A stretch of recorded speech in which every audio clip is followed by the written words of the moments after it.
आज हम हिंदी उपन्यास के उद्भव और विकास के अंतर्गत उसकी अंतिम कड़ी के रूप में 10वें दशक के अंदर लिखे गए उपन्यासों की चर्चा करेंगे कि जो इस बिल्कुल आधुनिक युग में आकर के जो उपन्यास रचे गए हैं उनका आरंभ या अब जो लिखे जा रहे हैं वो किस प्रकार के उपन्यास हैं। 10वें दशक का जो आरंभ है वो उत्तर आधुनिकता के उदय के साथ होता है, जिसमें सांप्रदायिकता का उफान है, जो सत्ता शीर्ष पर बैठे हैं उनकी स्थितियां हैं, दलितों की उपस्थिति है, आर्थिक उदारीकरण आदि की घोषणाओं के साथ इसका आरंभ होता है। बाद में इसमें राजनीतिक, आर्थिक, सांस्कृतिक संक्रमण के दृश्य भी दिखाई देते हैं। सूचना क्रांति के साथ साथ अपसंस्कृति का प्रसार भी कैसा हुआ वो भी दिखाई देता है। कारगिल के युद्ध ने हमें देश को एक और युद्ध का स्वाद चखा दिया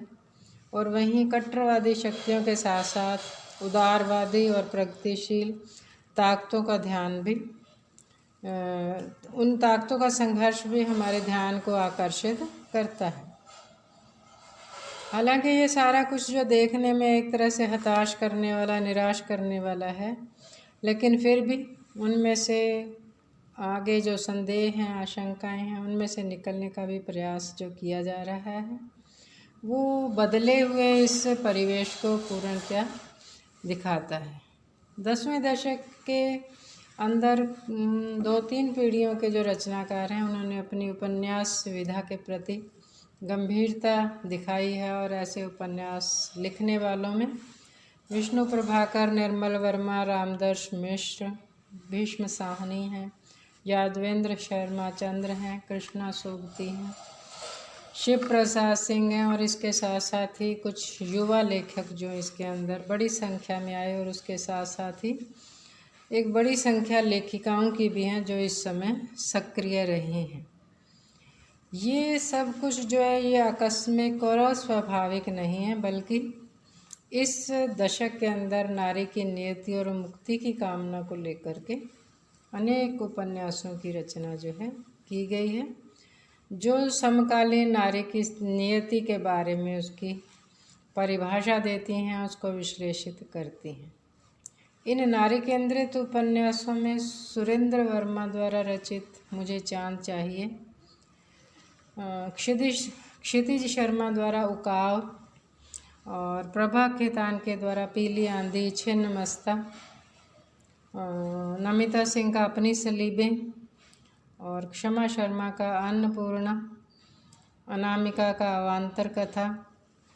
और मैत्रेयी पुष्पा के उपन्यास इदमम चाक और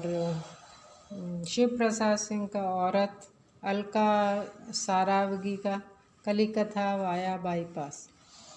ये जो सारे के सारे उपन्यास हैं नारी मुक्ति से संबंधित हैं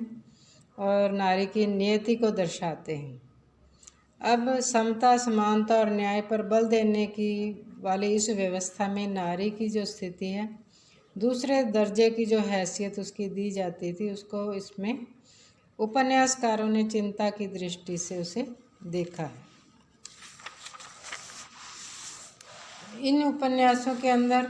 नारी मुक्ति के, आर्थिक स्वावलंबन के, पुरुष प्रधान मूल्यों के और उन सारे संघर्षों को इसके अंदर रखा गया है। केवल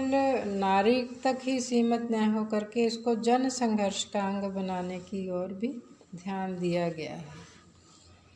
जो ये नारी केंद्रित उपन्यास है, इसके अंदर जो नारी दिखाई है वो एक निर्णायक मुद्रा के साथ सामने आती दिखाई देती है, जो कि उसके जो निर्णय हैं वो सकारात्मक हैं, मानवीय मूल्यों से समर्थित भी हैं। और इसी 10वें दशक के अंदर ही सांप्रदायिकता को लेकर के भी गहरी चिंता व्यक्त की गई है। उनके अंदर भगवान सिंह का लिखा उन्माद, द्रोणवीर कोहली का लिखा हुआ वाह कैंप, नासिरा शर्मा का जिंदा मुहावरे, कमलेश्वर का कितने पाकिस्तान और अब्दुल बिस्मिल्लाह का मुखड़ा क्या देखें, इस प्रकार के उपन्यास हैं। इनको देख कर के लगता है कि किस प्रकार इन कृतियों के अंदर जो इतिहास है, संस्कृति है, उसको यहाँ पर दर्शाया गया है। इसके अतिरिक्त अन्य उपन्यासों के अंदर जो है इतिहास के माध्यम से अतीत को दोबारा जोड़ करके नए उपन्यास लिखने की यहाँ पर जो कोशिश है वो अच्छी कोशिश की गई है, जिसके अंदर अतीत का जो है पुनः सृजन यहाँ पर किया गया है।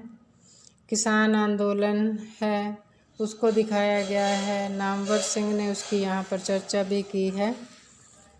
और इसी प्रकार श्रीलाल शुक्ल ने जो है विश्रामपुर का संत, इसके अंदर भूदान आंदोलन का जो है उल्लेख किया है। इस प्रकार जो शिव प्रसाद सिंह हैं उन्होंने इतिहास संस्कृति से रस लेकर के उसे सृजनात्मक बनाते हुए कोहरे में युद्ध और दिल्ली दूर है ऐसे उपन्यास जो हैं उनके द्वारा रचित हैं। 10वें दशक में जो सांप्रदायिकता की एक बड़ी भयावहता है, ये बुद्धिजीवियों और संवेदनशील रचनाकारों को संत्रस्त करती है। उस पीड़ा को लेकर के भी उन्होंने लिखा, जैसे राम मंदिर और बाबरी मस्जिद के नाम पर जो अयोध्या कांड हुआ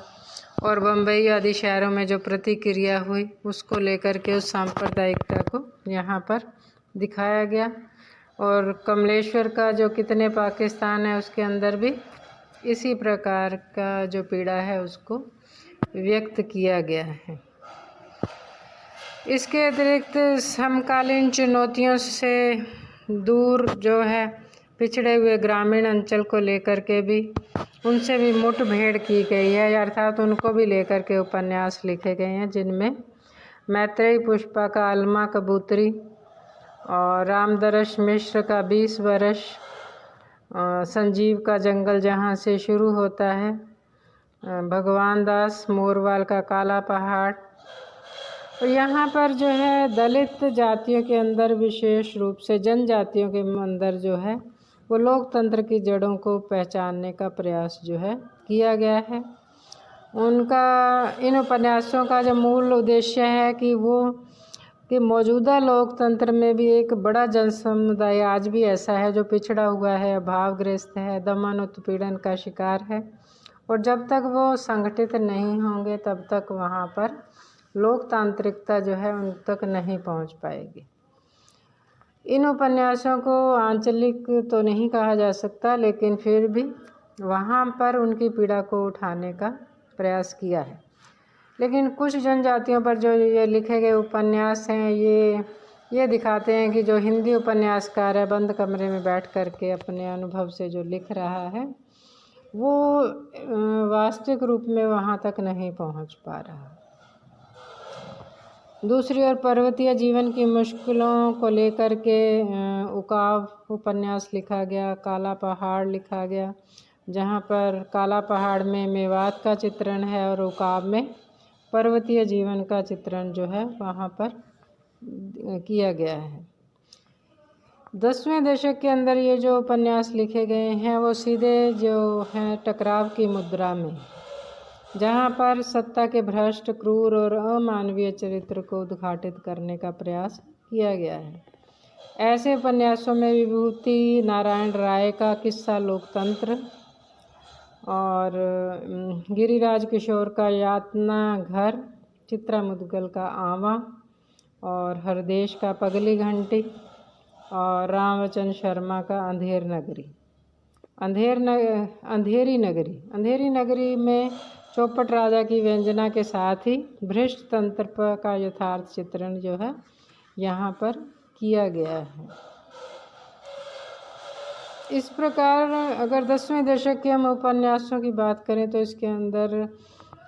अपने अपने अनुभव के क्षेत्र को प्रत्येक उपन्यासकार ने यथार्थ को प्रकट करने का, पूर्ण प्रामाणिकता से प्रकट करने का जो प्रयास जो है इसके अंदर